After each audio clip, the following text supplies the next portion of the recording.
चुनांचे हजरत जिब्राइल अलैहिस्सलाम चंद फरिश्तों के हमरा खूबसूरत नौजवान लड़कों की सूरत में मेहमान बनकर हजरत लूत के घर में तशरीफ लाए।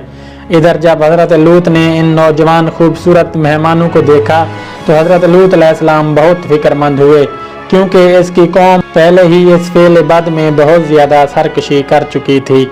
लिहाजा वो इन खूबसूरत मेहमानों को देखकर मज़ीद फिक्रमंद हो गए। चुनांचे हजरत लूत की बीवी जो एक मुनाफिका थी, जब उसने इन मेहमानों को देखा तो वो छुपके से शहर सदूम के लोगों के पास पहुंची, उन्हें इन खूबसूरत मेहमानों के बारे में बताने लगी और इनसे कहने लगी कि हमारे घर में खूबसूरत लड़के आए हुए हैं, और शहर सदूम के लोगों को इस बदफेली की दावत देने लगी। चुनांचे शहर सदूम के बदबख्तों को जब इस बात का पता चला तो तमाम लोगों ने हजरत लूत अलैहिस्सलाम के घर का मुहासरा कर लिया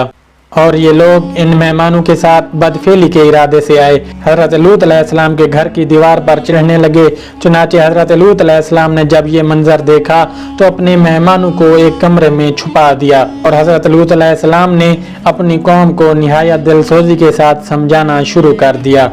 मगर इन लोगों ने हजरत लूत अलैहिस्सलाम की कोई भी बात ना मानी और वो लोग हजरत लूत अलैहिस्सलाम को कहने लगे कि इनको हमारे हवाले कर दो ताकि हम उनके साथ अपनी ख्वाहिशात पूरी कर सकें। इन लोगों की ये बात सुनकर हजरत लूत अलैहिस्सलाम निहायत ही रंजीदा हुए। ये तमाम तर मामलात वो खूबसूरत नौजवान भी देख रहे थे जो अल्लाह के भेजे हुए फरिश्ते थे, जो अल्लाह का अजाब लेकर नाजिल हुए थे। चुनांचे इतने में हजरत जिब्राइल अलैहिस्सलाम ने हजरत लूत अलैहिस्सलाम से फरमाया, या नबी अल्लाह, आप गमगीन ना हों, हम अल्लाह की तरफ से भेजे हुए फरिश्ते हैं और इन बदकारों पर अल्लाह का अजाब लेकर नाजिल हुए हैं। चुनांचे उस वक्त रात का वक्त था। हजरत जिब्राइल अलैहिस्सलाम ने हजरत लूत अलैहिस्सलाम से फरमाया कि आप मोमिनीन को लेकर और अपने अहल अयाल को लेकर सुबह होने से पहले पहले इस बस्ती से निकल जाएं और खबरदार कोई भी शख्स पीछे मुड़कर ना देखे, वरना जो भी पीछे मुड़कर देखेगा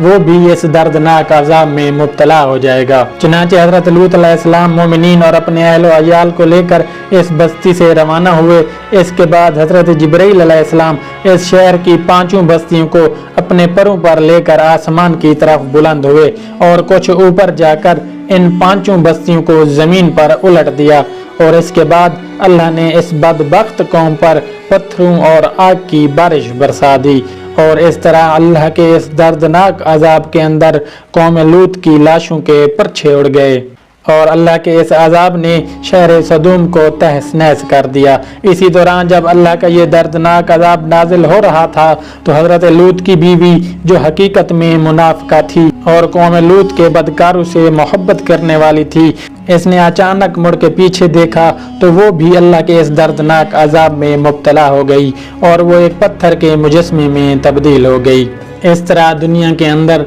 हम जिन्स परस्ती की इब्तदा हुई और इस तरह अल्लाह तबारक व तआला ने दुनिया की सबसे बड़ी बदकार कौम को दुनिया के लिए इबरत का निशान बना दिया और इन पर अपना दर्दनाक अजाब नाजिल किया और शहर सदूम के लोगों को हस्ती से ही मिटा दिया।